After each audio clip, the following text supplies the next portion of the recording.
नमस्कार किसान भाइयों, स्वागत है आपका चैनल एग्री आकाश पे। किसान भी आप यहाँ पे देख रहे हैं 1 एकड़ यहाँ का जो है नए तरीके से करेला की खेती की जा रही है। एक काफी युवा किसान है जो कि यहाँ पे इजरायली तकनीक से करने वाले हैं, तो हम उनसे पूरा समझने वाले हैं कि जो करेला है किस तरीके से लगाया जाता है, सामान्य करेला के मुकाबले कितनी ज्यादा लागत आती है, क्या उत्पादन होता है या विधि क्या है। यहाँ पे हम देख रहे हैं कि तार बांस और ड्रिप मल्चिंग भी लगा हुआ है।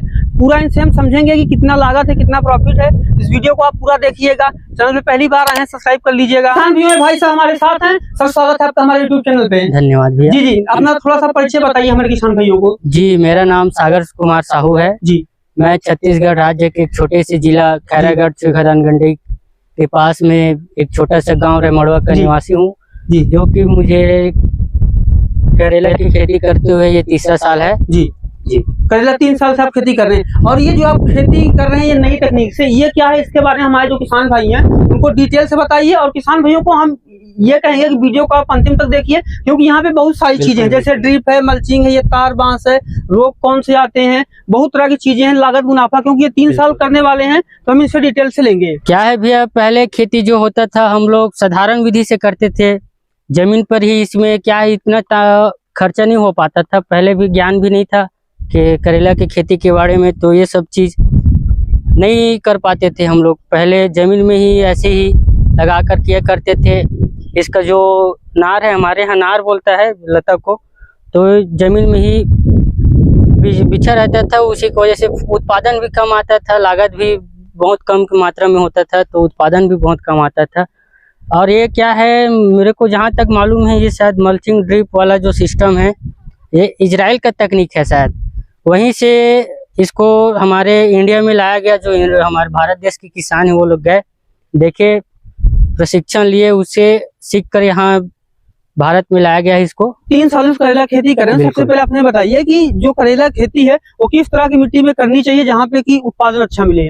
ये क्या है, करेला खेती ऐसी खेती जो कि सभी मिट्टी में हो जाता है, पर मुख्यतः अगर काली मिट्टी हो तो इसके लिए बहुत अच्छे भी माना जाता है जी। तो इसमें क्या है, हमारा दोमट मिट्टी था इसमें काली, तो इसमें क्या है, जो अपना जो गांव का मिट्टी है, पुराना गांव बसा हुआ था वहां पास का मिट्टी है, जो इस खेत में डाला गया है, इसको बोला जाता है डिहाई का मिट्टी तो डिहाई का मिट्टी लाकर डाले गए हैं जी।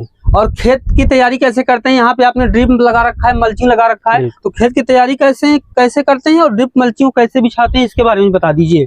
खेत की तैयारी के लिए पहले 2-3 बार हर एक बार जोताई करके छोड़ना पड़ता है, 10 से 15 दिन। लगभग 3 जोताई के बाद हम लोग रोटोवेटर चलाते हैं। उसके बाद ये बेड बनाना पड़ता है। बेड को लगभग बेड कितना चौड़ा या कितना लंबा होता है, और इसको किस तरीके से बनाया जाता है या किस यंत्र से बनाते हैं? ये बेड जो है, एक बेड से दूसरे बेड की दूरी लगभग 5 फीट है, जो कि करेला के लिए बहुत ही अच्छा माना जाता है। और क्या कई किसान लोग 8 फीट का भी बनाते हैं, पर हम लोग एक बेड से दूसरे बेड की दूरी 5 फीट रखे हुए हैं। और ये लगभग 1.5 से 2 फीट इसका चौड़ाई होगा, इसका ये बेड की जो चौड़ाई है वो। और लेंथ तो अपना खेत के हिसाब से होता है लेंथ। मल्चिंग जो है वो लेबर से ही बिछवाते हैं हम लोग। क्या है, मल्चिंग यहाँ पास से रखते हैं, उसके बाद सीधा बिछाते हुए ले जाते हैं। आइट साइड ये जो मिट्टी है इसको फावड़े से डालना पड़ता है, यही नाली से खींचकर फावड़े में लगाना पड़ता है। उसके पहले जो ड्रिप पाइप है ये वाला, उसको बिछाना पड़ता है ड्रिप पाइप को, उसके बाद हम लोग मल्चिंग लगाते हैं। तो हमें सर आप यही बताइए, जैसे आपने कहा ड्रिप मल्चिंग आपने बिछा दिया, अब बात आती है कि खेत तैयार करने के बाद इसमें बेसल डोज आपने क्या डाली थी, कितनी मात्रा में डाली थी? ये हम लोग बेसल डोज में डीएपी डाला था जी, 1 बोरा डीएपी और सिंगल सुपर फास्फेट, उसको 2 बोरे किए थे। और पोटास भी आता है, उसको हम लोग आधा बोरा पोटास, एमओपी वाला। हाँ एमओपी। और वो कितने, 1 एकड़ में आप कर रहे हैं यहाँ पे? 1 एकड़ में इतनी फर्टिलाइजर आपने डाली, और उसके बाद यहाँ पे बीज आपने लगाया था या फिर नर्सरी लेकर के आए? इसमें क्या है, हम लोग पौधे एक बार भी नहीं लगाया है, संभाल नहीं पाते, तो इसलिए हम लोग बीज ही डाले हैं जी। सीधा बीज से बुआई की है जी। ये 12 जून को लगा था इसका बीज जी। और आज जो है ये 11 जुलाई है। हाँ, आज 11 जुलाई है। अच्छा, हमें सर आप यही बताइए, क्योंकि अब यहाँ पे जो पौधा है वो बड़ा भी हो रहा है, और यहाँ पे आपने तार बांस लगा रखा है, और ये काफी मात्रा में लगा रखा है, काफी अच्छे तरीके से लगा रखा है। तो ये कितना महंगा होता है, कैसे लगाते हैं, क्या प्रोसेस होता है, उसको भी बता दीजिए किसान भाइयों को। थोड़ा से क्या है, इसका जो रेट है वो तो बढ़ेगा, क्योंकि बांस जो है डबल लगा हुआ है। पहले सिंगल यूज करते थे, सिंगल यूज में क्या होता था, पौधा जो है उसको प्रॉपर जगह नहीं मिल पाता था फलने फूलने लायक, तो इसलिए हम लोग देखे किसान भाई से हमारे गांव की तरफ से कि उन्होंने लगाया तो उसको थोड़ा से 1-2 क्विंटल जो उत्पादन है वो बढ़ गया था उत्पादन क्षमता। इसीलिए हम लोग भी इस साल लगा कर देखे हैं कि एक पौधा जो है एक तरफ और ये दूसरा पौधा दूसरे तरफ चढ़ेगा। इसमें क्या है, उसको फलने फूलने के लिए भी पर्याप्त जगह मिल जाएगा और उत्पादन में भी थोड़े से वृद्धि होगी। अभी बताइए, आपने बताया कि इसको लगा देते हैं, इस तरीके से तरीका होता है, कितना तार या फिर कितना बांस लग जाता होगा एकड़ में?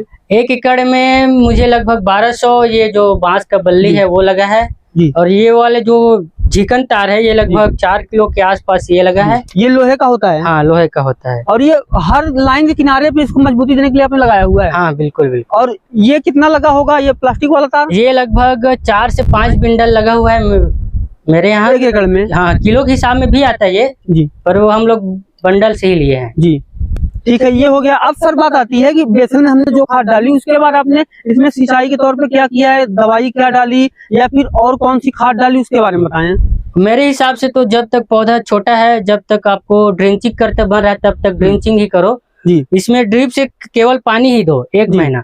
जो जितना खाद देना है, चाहे वो 19 हो, चाहे फिर वो 1261 हो या फिर 1448 हो, वो ड्रेंचिंग ही करना चाहिए जी। यानी ड्रिप के माध्यम से उसको देना चाहिए। हाँ जी, जितना अगर हो सके तो ड्रेंचिंग ही बेस्ट होता है 1 महीने के लिए पौधा के लिए। जैसे बेसल के बाद जो है वो पानी में घुलने वाली खादें देते हैं और वो भी अंदर से ही दे देते हैं, तो ऊपर से इनको खाद छिड़कने की जरूरत नहीं पड़ती। और कौन कौन से रोग आते हैं और खास कर जो पीला मोजेक है या फिर थ्रेसिडियम में जो समस्या है वो यहाँ पे सबसे बड़ी है, तो उससे कैसे आप निपटते हैं? इसका जो है मुख्यतः जो पहले आते हैं बीमारी वो है, इसका रोग जो है थ्रिप्स का है। हमारे यहाँ कोकड़ा रोग भी बोलते हैं, क्योंकि वो यहाँ पास देखेंगे हम लोग, यहाँ पास देखो थ्रिप्स का प्रकोप ये इसमें पड़ गया है। इसको हमारे यहाँ कुकड़े रोग भी बोलता है, क्योंकि ये कुकड़ जाते हैं, इसका पत्ती सिकुड़ जाते हैं, कहीं सिकुड़न बोलते हैं, कहीं कुछ भी बोलते हैं, पर थ्रिप्स है। इसके कंट्रोल के लिए हमें शुरू से ही जो आता है इमिडाक्लोप्राइड 18.5% और थाइमेक्सम 25% आता है, उसको डालना पड़ता है हफ्ते में लगभग 2 बार जी। और इसके अलावा कौन कौन से कीट या कौन कौन से रोग और लगते हैं उनके बारे में ही बता दीजिए। कीट जो है उसके लिए एक चूसक का लगता है फर्स्ट में, उसके बाद धीरे धीरे बढ़ने पर इसके फल छेदक भी आता है। फल जब होता है, ये फल जो है इस साइज का होता है जी, तो इसी के अंदर जो मक्खी होती है वो अपने डंक मारकर अपने अंडा छोड़ देते हैं, तो वही जो है उसके अंडा जो है जब इल्लियां बन जाती है तो वही बाहर निकलती खाकर, इसी में लगता है इस छोटे फल में, तो फल जो है पीला हो जाता है जी। अच्छा, ये हो गया सर। उसके बाद अब बात आती है कि कितने दिन बाद इसमें फूल और फल आएंगे, क्योंकि 1 एकड़ में कितनी लागत अब तक आपने खर्च कर दी है और कितना पैसा भी लगने वाला है इसमें? इसमें क्या है, फल और फूल लगभग 35 दिन के आसपास में इसमें फल फूल अच्छे तरीके से आने का चालू हो जाएगा। उसके बाद 45 दिन में पहला तोड़ाई अपना चालू हो जाएगा जी। और अभी फूल आने भी शुरू हो गए हैं, फल भी लग गए हैं छोटे छोटे जी। और अभी क्या है, इसमें जो खर्चा आ गया है लगभग अभी 40,000 के आसपास आ गया है और बढ़ते बढ़ते 60-75 हजार रुपये 70-75 हजार रुपये आता है इसका। यानी 40 आपने खर्च कर दिए हैं और लगभग 30-35 हजार रुपये और आप अगले और ये जो 30-35 आप खर्च करने वाले हैं वो किस चीज में करेंगे? स्प्रे में करेंगे या और खाद देंगे? स्प्रे क्या करेंगे? स्प्रे और फर्टिलाइजर में होगा इसका जो भी खर्चा होगा। क्या है, और ये कितने दिन तक चलेगी ये फसल? ये लगभग अभी जो फल आने के बाद लगभग 60 से 65 दिन चलेगा। यानी शुरू होने से भी 2 महीने बाद तक ये चलता रहेगा। हाँ। और उस दौरान इसमें जो आप कह रहे हैं कि 30 से 35 हजार खर्च करने वाले हैं, उसमें जो फर्टिलाइजर लाएंगे आप उसको ड्रिंचिंग के माध्यम से देंगे या बाहर से देंगे या फिर खरपतवार नियंत्रण किस तरीके से करेंगे बीच में आए, तो उसके बारे में बताएं। अभी क्या है, 1 महीना तक के हम लोग ड्रिंचिंग कर रहे हैं, जैसे ही फल बढ़ जाएगा उसके बाद हम लोग ड्रिप से देंगे, क्योंकि हम लोगों को दिक्कत होगा, पौधा बहुत बढ़ जाएगा जी, तो हमको ड्रिंचिंग करते नहीं बनेगा, तो फिर इसको ड्रिप से ही देना पड़ेगा जो भी फर्टिलाइजर वगैरह है। और स्प्रे है तो वो तो चलेगा, स्प्रे ऊपर से देंगे जी। अब बात आती है कि कितना उत्पादन इसमें निकलेगा और क्या आपको मार्केट में रेट मिलता है, और लागत को अगर हम काट दें उसके बाद मुनाफा जो सबसे महत्वपूर्ण चीज है वो कितना मिलता है? मुनाफा इसमें है 50 से 60% की मुनाफा है। अगर रेट मीडियम रेंज में भी है 25 से 30 रुपये जी, तो लगभग 50 से 60% मुनाफा मिलता है। अगर हाईएस्ट होता है, जैसे हमारे छत्तीसगढ़ में एक त्योहार है जैसे तीज, हमारे यहाँ तीजा पोला तीज मनाया जाता है जी, जो कि सदियों से चलती आ रही परंपरा, तो उसमें करू भात बोला जाता है हमारे जी। छत्तीसगढ़ में, तो करू भात खाने की परंपरा है। जी। तो उसी के दिन जो तीज वाले व्रत रखते हैं माँ बहन, तो उनके लिए ज्यादा उस दिन बहुत रेट रहता है। तो हम लोग छत्तीसगढ़ के किसान लोग उसी दिन को देखते हुए अपना जो टाइमिंग है उसको सेट करके जी। करेला की खेती किया जाता ताकि है, जो उत्पादन है उसी टाइम पे आए। उसी टाइम पे आए, थोड़ा से बढ़ते हुए आए, और रेट जी। भी बहुत अच्छा मिलता है, 50-60 ऐसे मिल जाता है। और कितना उत्पादन एक एकड़ में होता है? एक क्विंटल एकड़ में देखें तो? अगर एक बार तोड़ाई किए तो कम से कम शुरुआत में तो 2-2.5 क्विंटल, उसके बाद बढ़ते बढ़ते 10 से 11 क्विंटल एकड़ में एक बार में आता है। आ जाएगा। आ और जाएगा। उसमें उसी 2 महीने में एक बार ऐसा समय होगा जब सबसे ज्यादा उत्पादन पीक पे होगा, हाँ। फिर धीरे धीरे गिरना शुरू हो जाएगा। हाँ, और टोटल में कितना उत्पादन हो जाएगा लगभग? टोटल में तो अब वो अपने ऊपर है, जैसे खेती करेंगे वैसे होगा। लगभग 70 से 80 क्विंटल निकल ही जाता है। निकल ही, जब 100 क्विंटल मान लो आप। जी, 100 कुंटल का मान सकते हैं अगर आप हाँ। अच्छे से कर रहे हैं, जैसे ये भाई साहब कर रहे हैं, जैसे उन्होंने बताया कि इनके पास प्रॉपर ड्रिप, मल्चिंग, तार, बांस सब कुछ इनके पास व्यवस्था है। ये पूरा अपना एफर्ट भी कर रहे हैं, पैसा भी लगा रहे हैं। तो आपको क्या लगता है, आपका कितना उत्पादन होता है? क्योंकि आप भी तो 3 साल से कर रहे हैं। मैं तीसरा साल है। जब पहला साल किया था तो मेरे से लगभग 40-45 क्विंटल की तोड़ाई हुई थी टोटल।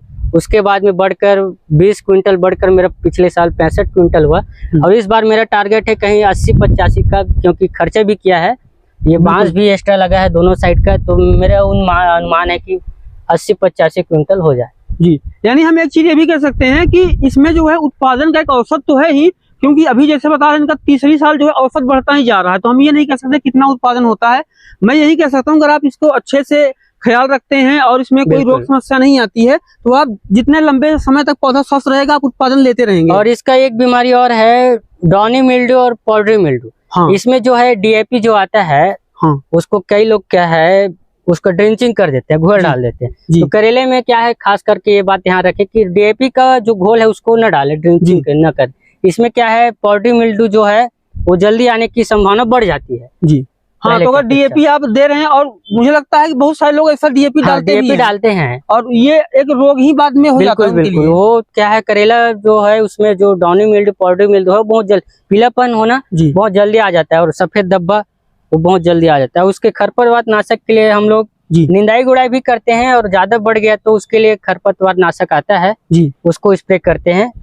अच्छा, जैसे मल्चिंग लगा रखा है तो बीच में अगर आप गुड़ाई करना चाहते हैं, जैसे बहुत सारे लोग पावर टिलर से करते हैं, या फिर वो बीच में निंदाई गुड़ाई करते हैं खरपतवार नष्ट हो जाए, तो आप इसमें खरपतवार के लिए क्या करते हैं? क्योंकि यहाँ पे आपने मल्चिंग बिछा रखी है पौधे के पास। हम लोग खरपतवार के लिए तो यही लेबर से कराते हैं, हंसिया लेकर उसी में करते हैं। पावर ट्रेलर तो नहीं चल पाएगा, उतना जगह भी नहीं है, और पावर ट्रेलर है भी नहीं।